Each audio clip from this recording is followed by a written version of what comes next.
कौमी hockey team की गल करते हैं, नैदरलैंड्स विच डेरे ला ले ने। वर्ल्ड कप का इम्तिहान है। प्रो लीग की गल करिए तो बड़ी खराब परफॉर्मेंस रही है पाकिस्तान की। 8-0, 7-0, फिर असी 6-1 तो भी हारते रहे ने स्पेन कोलों, बैल्जियम कोलों, भारत कोलों। लेकिन हुण साडा पहला मुकाबला गालबन इंग्लैंड के नाल है, फिर असी वेल्स के मते मुकाबले आना है, तो फिर रवायती हरीफ भारत साडा इंतजार करता पाया। वेखने की बनता है। बेग साहब की लगता है थानू कि परफॉर्मेंस में बेहतरी आएगी? हुण तो गैर मुल्की कोच भी आ गए ने, खिलाड़ी जिहड़ा उत्थे पहुँच कर एयरपोर्ट जाके सैल्फियां भी लै रहे थे, हसी मजाक चलता पाया सीगा।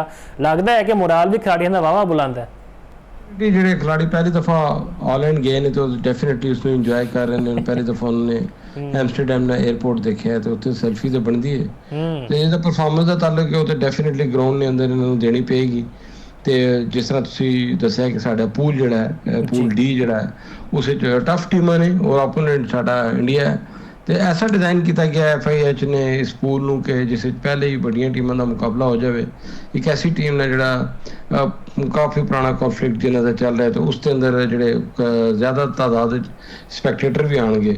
ਤੇ ਜਿਸ ਤੱਕ ਪਾਕਿਸਤਾਨ ਦੀ ਪਰਫਾਰਮੈਂਸ ਦਾ ਤਾਲੁਕ ਹੈ ਤੇ ਇੰਗਲੈਂਡ ਦੀ ਟੀਮ ਕੰਪੈਰੇਟਿਵਲੀ ਪਾਕਿਸਤਾਨ ਤੋਂ ਕਾਫੀ ਸਟਰੋਂਗ ਟੀਮ ਹੈ ਔਰ ਇੰਡੀਆ ਨਾਲ ਤੇ ਵੈਸੇ ਵੀ ਸਾਡਾ ਬੜਾ ਸਖਤ ਮੁਕਾਬਲਾ ਹੁੰਦਾ ਹੈ। ਅਗਰ ਤੁਸੀਂ ਕੋਈ ਮੁੱਦੇ ਨਹੀਂ ਤੋਕੋ ਨਹੀਂ ਕਰ ਸਕਦੇ ਹੋ, ਬੁਨਿਆਦੀ ਵਜ੍ਹਾ ਇਹ ਹੈ ਕਿ ਇਹ ਪਲੇਅਰਾਂ 'ਚ ਇਤਨਾ ਪੋਟੈਂਸ਼ੀਅਲ ਨਹੀਂ ਹੈ ਕਿ ਕਿਸੇ ਟੀਮ ਨੇ ਅਗੇਂਸਟ ਇੱਕ ਅੱਛਾ ਖੇਡ ਸਕਣ। ਤੇ ਇੱਕ ਟਫ ਮੁਕਾਬਲਾ ਹੈ ਔਰ ਜਿਹੜਾ ਪਾਕਿਸਤਾਨੀ ਟੀਮ ਦੀ ਜਿਹੜੀ ਸਿਲੈਕਸ਼ਨ ਹੈ ਉਹ ਕੀਤੀ ਗਈ ਹੈ। ਤੇ ਇੱਥੇ ਟ੍ਰੈਂਡ ਇਹੀ ਚੱਲ ਰਿਹਾ ਕਿ ਜਿਹੜੀ ਸਿਲੈਕਸ਼ਨ ਹੁੰਦੀ ਹੈ ਉਸ ਤੋਂ ਬਾਅਦ ਫਿਰ ਸਿਲੈਕਸ਼ਨ ਕਮੇਟੀ ਨੂੰ ਵੀ ਚੇਂਜ ਕਰ ਦਿੱਤਾ ਜਾਂਦਾ ਹੈ ਔਰ ਕਪਤਾਨ ਨੂੰ ਵੀ ਚੇਂਜ ਕਰ ਦਿੱਤਾ ਜਾਂਦਾ ਹੈ। ਤੇ ਜਿਸ ਬੁਨਿਆਦ ਤੇ ਇਹਨਾਂ ਨੂੰ ਖਿਲਾੜੀ ਨੂੰ ਸਿਲੈਕਟ ਕੀਤਾ ਜਾਣਾ ਉਹ ਪਰਫਾਰਮੈਂਸ ਉਸ ਸਟੈਂਡਰਡ ਨਹੀਂ ਦੇ ਸਕਣੇ। ਜਿੱਦਾਂ ਫੈਡਰੇਸ਼ਨ ਦਾ ਤਾਲੁਕ ਹੈ, ਫੈਡਰੇਸ਼ਨ ਦੇ ਜਿਹੜੇ ਪ੍ਰੈਜ਼ੀਡੈਂਟ ਹੈ ਕਾਫੀ ਕੋਸ਼ਿਸ਼ ਕਰ ਰਹੇ ਨੇ ਔਰ ਕਾਫੀ ਉਹਨਾਂ ਨੇ ਅੱਛਾ ਪਲਾਨ ਕੀਤਾ ਇਹਨਾਂ ਸਾਰੀਆਂ ਚੀਜ਼ਾਂ ਨੂੰ ਔਰ ਉਹ ਕਾਫੀ ਪੈਸਾ ਵੀ ਲੈ ਕੇ ਆ ਰਹੇ ਨੇ, ਕੋਚਿਸ ਵੀ ਗੈਰ ਮੁਲਕੀ ਲੈ ਕੇ ਆ ਰਹੇ ਨੇ। ਤਾਂ ਆਪਣੀ ਤਰਫੋਂ ਪੂਰੀ ਕੋਸ਼ਿਸ਼ ਕਰ ਰਹੇ ਲੇਕਿਨ ਜਿਹੜੇ ਪਲੇਅਰਾਂ ਦਾ ਪੋਟੈਂਸ਼ੀਅਲ ਹੈ ਉਹ ਇਸ ਸਟੈਂਡਰਡ ਦਾ ਨਹੀਂ ਹੈ ਕਿ ਉਹ ਪਰਫਾਰਮ ਕਰ ਸਕਣ। ਇਹ ਤੇ ਹੁਣ ਮੈਦਾਨ ਵੀ ਹਾਜ਼ਰ ਹੈ ਤੇ ਘੋੜਾ ਵੀ ਹਾਜ਼ਰ ਹੈ ਤੇ ਹੁਣ ਦੇਖਣਗੇ ਕਿਸ ਤਰ੍ਹਾਂ ਇਹ ਖੇਡਣਗੇ।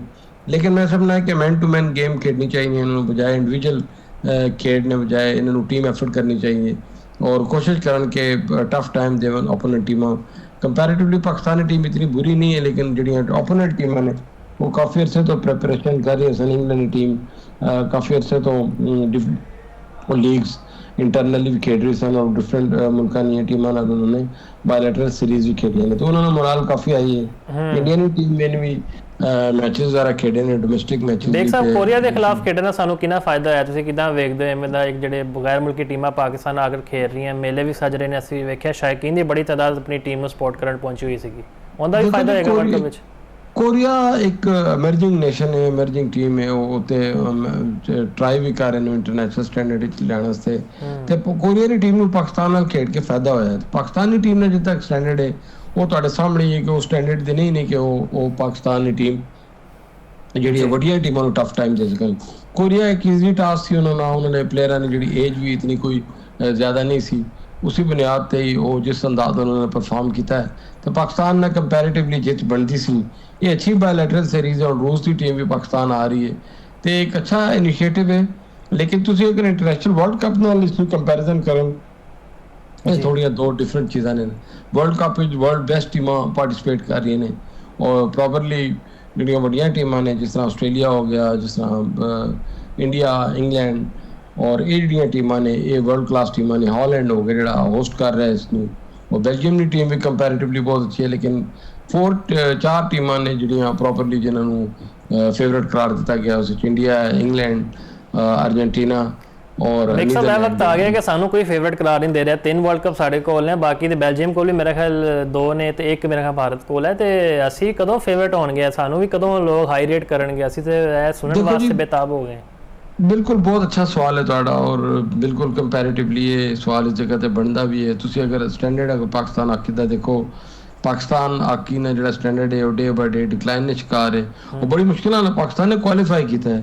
ਪਹਿਲੇ ਕੁਆਲੀਫਾਈ ਤੇ ਅਸੀਂ ਤਾੜੀਆਂ ਮਾਰਦੇ ਰਹੇ ਹਾਂ, ਡਾਂਸ ਕਰਦੇ ਰਹੇ ਹਾਂ, ਇੰਜੋਏ ਕਰਦੇ ਰਹੇ ਕਿ ਅਸੀਂ ਕੁਆਲੀਫਾਈ ਕਰ ਲਿੱਤਾ ਹੈ। ਲੇਕਿਨ ਹੁਣ ਇਹਨਾਂ ਤੇ ਡਿਪੈਂਡ ਕਰਨਾ ਕਿ ਕਿਸ ਸਟੈਂਡਰਡ ਦੀ ਗੇਮ ਪਰਫਾਰਮ ਕਰਦੇ ਨੇ ਆਪੋਨੈਂਟ ਟੀਮਾਂ ਨੇ ਅਗੇਂਸਟ। ਕਿ ਅਗਰ ਵਰਲਡ ਕੱਪ ਵਿੱਚ ਅਗਰ ਆਪਣੇ ਪੂਲ ਚੋਂ ਜਿੱਤ ਕੇ ਦੂਸਰੇ ਪੂਲ ਵਿੱਚ ਜਾਂਦੇ ਨੇ ਤੇ ਇਹ ਵੀ ਇੱਕ ਬਹੁਤ ਹੈ। ਲੇਕਿਨ ਪਾਕਿਸਤਾਨ ਹਾਕੀ ਫੈਡਰੇਸ਼ਨ ਨੂੰ ਇੱਕ ਲੌਂਗ ਟਰਮ ਪਲੈਨਿੰਗ ਤਿਆਰ ਕਰਨੀ ਚਾਹੀਦੀ। ਉਸ ਹਵਾਲੇ ਨਾਲ ਸਾਡੀ ਜਿਹੜੀ ਪਾਕਿਸਤਾਨ ਹਾਕੀ ਫੈਡਰੇਸ਼ਨ ਦੇ ਪ੍ਰੈਜ਼ੀਡੈਂਟ ਉਹਨਾਂ ਨਾਲ ਗੱਲਬਾਤ ਵੀ ਹੋਈ ਹੈ। ਉਹਨਾਂ ਨੂੰ ਅਸੀਂ ਇਹੀ ਕਿਹਾ ਕਿ ਤੁਸੀਂ ਜ਼ਿਆਦਾ ਤੋਂ ਜ਼ਿਆਦਾ ਪਾਕਿਸਤਾਨ ਦੇ ਵਿੱਚ ਜੂਨੀਅਰ ਟੂਰਨਾਮੈਂਟ ਆਰਗੇਨਾਈਜ਼ ਕਰਾਓ ਔਰ ਇੰਟਰਨੈਸ਼ਨਲ ਜਿਹੜਾ ਇੰਟਰਨੈਸ਼ਨਲ ਹਾਕੀ ਫੈਡਰੇਸ਼ਨ ਜਿਹੜਾ ਕੈਲੰਡਰ ਆਫ ਐਕਟੀਵਿਟੀ ਹੈ ਉਸ ਦੇ ਅੰਦਰ ਪਾਕਿਸਤਾਨ ਨੂੰ ਸ਼ਾਮਿਲ ਕੀਤਾ ਜਾਵੇ ਕਿ ਜੂਨੀਅਰ ਕੱਪ ਜ਼ਿਆਦਾ ਤੋਂ ਜ਼ਿਆਦਾ ਇੱਥੇ ਆਰਗੇਨਾਈਜ਼ ਕੀਤੇ ਜਾਵਣ ਤਾਂ ਕਿ ਪਲੇਅਰਾਂ ਨੂੰ ਮੋਟੀਵੇਟ ਵੀ ਹੋਣ ਔਰ ਨਵੇਂ ਜਿਹੜੇ ਪਲੇਅਰ ਹਨ ਉਹਨਾਂ ਨੂੰ ਤੁਸੀਂ ਇੰਗੇਜ ਕਰ ਸਕੋ ਮੁਸਤਕਬਲ ਜੀ। ਜਿਵੇਂ ਤੁਸੀਂ ਗੱਲ ਕਰਦੇ ਪਏ ਸਦਰ PHF ਮੋਹਿਉਦੀਨ ਵਾਨੀ ਸਾਹਿਬ ਨੇ, ਉਹਨਾਂ ਨੇ ਇਹ ਵੀ ਗੱਲ ਕੀਤੀ ਕਿ 2 ਸਾਲ ਦਾ ਤਕਰੀਬਨ ਮੈਂ ਰੋਡ ਮੈਪ ਦਿੱਤਾ ਹੈ ਤੇ ਅਸੀਂ ਇਹ ਵੀ ਵੇਖਾਂਗੇ ਕਿ ਸ਼ਾਇਦ PSL ਤਰਜ਼ ਦੀ ਕੋਈ ਹਾਕੀ ਦੀ ਵੀ ਲੀਗ ਹੋਏਗੀ ਤੇ ਅਸੀਂ ਹੁਣ ਇਹ ਕਹਿ ਲਈਏ ਕਿ ਵਰਲਡ ਕੱਪ ਵਿੱਚ ਘੱਟ ਤੋਂ ਘੱਟ ਅਸੀਂ ਫਾਈਟਿੰਗ ਸਪਿਰਿਟ ਨਾਲ ਜਾਈਏ। ਇਹ ਨਾ ਹੋਏ ਕਿ ਅਸੀਂ ਇਹ ਕਹੀਏ ਕਿ ਵਨ ਸਾਈਡ ਮੈਚ ਅਸੀਂ ਜਿੱਤ ਜਾਈਏ। ਘੱਟ ਤੋਂ ਘੱਟ ਫਾਈਟ ਤੇ ਬੇਕਸਰ ਨਜ਼ਰ ਆਣੀ ਚਾਹੀਦੀ ਤਾਂ ਕਿ ਅਸੀਂ ਵੀ ਥੋੜੀ ਤਾਰੀਫਾਂ ਕਰੀਏ ਮੁੰਡਿਆਂ ਦੀ ਇੱਥੇ ਬਹਿ ਕੇ ਯਾਰ ਚਲੋ ਦਰੁਸਤ ਗਾਮਦਨ ਅਸੀਂ ਚੱਲ ਸਫ਼ਰ ਸਾਡਾ ਚੱਲ ਪਿਆ।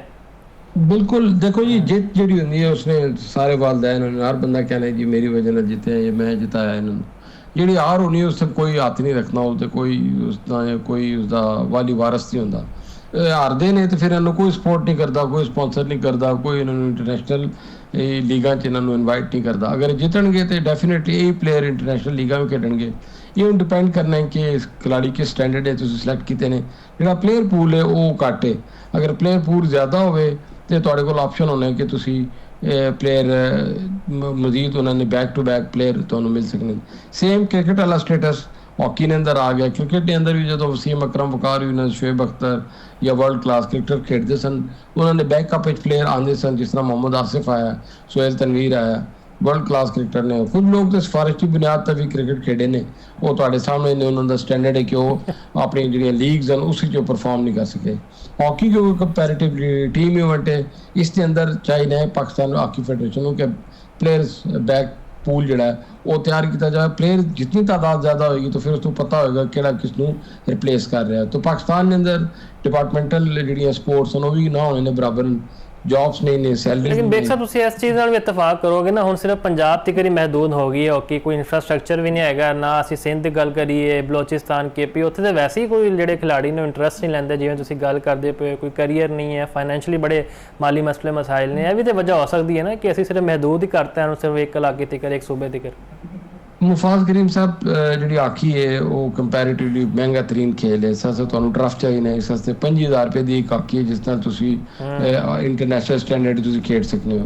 तो 15 तो 10,000 रुपए तक ना बॉल मिलता है। जी गोलकीपर की किट है वो तकरीबन 5 तो लैके तकरीबन 10 तो 15 लाख रुपए की गोलकीपर की किट होंदी है। ये तुसीं देखो ना ये वो अखराजात ने जिहड़े उस खिलाड़ी नूं चाहिए होंदे ने। ये गवर्नमेंट का काम है, सूबे का काम है, वजीर आला का काम है, जो पैटर्न इन चीफ होंगे अपने सूबे के या वजीर गवर्नर जोड़े होंगे हैड होंगे हॉकी के, ये उन्होंने काम है कि वो अपने अपने सूबे के अंदर ना सिर्फ इंफ्रास्ट्रक्चर बनाओ तो जो प्लेयर खेलना चाहन उन्होंने महंगिया हॉकियां दित्तियां जावन, इक्विपमेंट दिता जावन।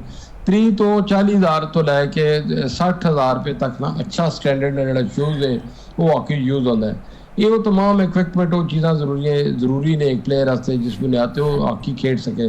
अगर ये बुनियादी चीज़ें ही उसको नहीं तो आओ क्या नहीं प्ले, बड़ा मुश्किल गल हो जाती है कि जिस तरह हॉलैंड तुसीं कहने हो, बेल्जियम में कहने हो, ऑस्ट्रेलिया कहने हो, उत्थे उन्होंने सेंटर्स बनाए ने प्रॉपर, जो उन्होंने कोचिंग सेंटर्स ने, जो एमर्जिंग प्लेयर होना उत्थों उसको स्पॉन्सरशिप भी मिल जाती है, उसके इक्विपमेंट जो सामान है वो भी उसको देंगे। तो यानी कि लोग अपने बच्चों को खुद कहते हैं कि वो ज़्यादा से ज़्यादा पार्टिसिपेट करन हॉकी, क्योंकि एक इंटरनेशनल गेम है और इसके बुनियाद पर उन्होंने स्पॉन्सर भी आने। सेम लाइक ICC जिस तरह भारत ना बहुत ज़्यादा स्पॉन्सरशिप उसके अंदर है, उन्होंने माइलेज भी मिलती है। इस तरह FIH ने अंदर भी मैक्सिमम जो अगर तुम स्पॉन्सरशिप देखो। बिल्कुल बेग साहब असी भी उम्मीद करते हैं 15 अगस्त को जो मेला जा रही है, पहला मैच अस इंग्लैंड के खिलाफ खेडना है, फिर वेल्स से फिर भारत। घट तो घट असीं यह कहते हैं कि जो फाइटिंग स्पिरिट है ना, लड़ाई का जज्बा वो नज़र आना चाहिए। प्रो लीग तरह इस तरह ना हो कि 7-0 8-0 हूँ तो वैसे 1 करोड़ रुपया खिलाड़ियों को दे दिता गया है, खास तौर पर 110 डेली डॉलर अनाउंस होने वास्ते होया है। तो अच्छी गल यह है कि चलो जी खिलाड़ियों के माली मसले मसाइल भी खत्म हो रहे हैं तो परफॉर्मेंस भी असी बेहतरी की तवक्को रखते हैं।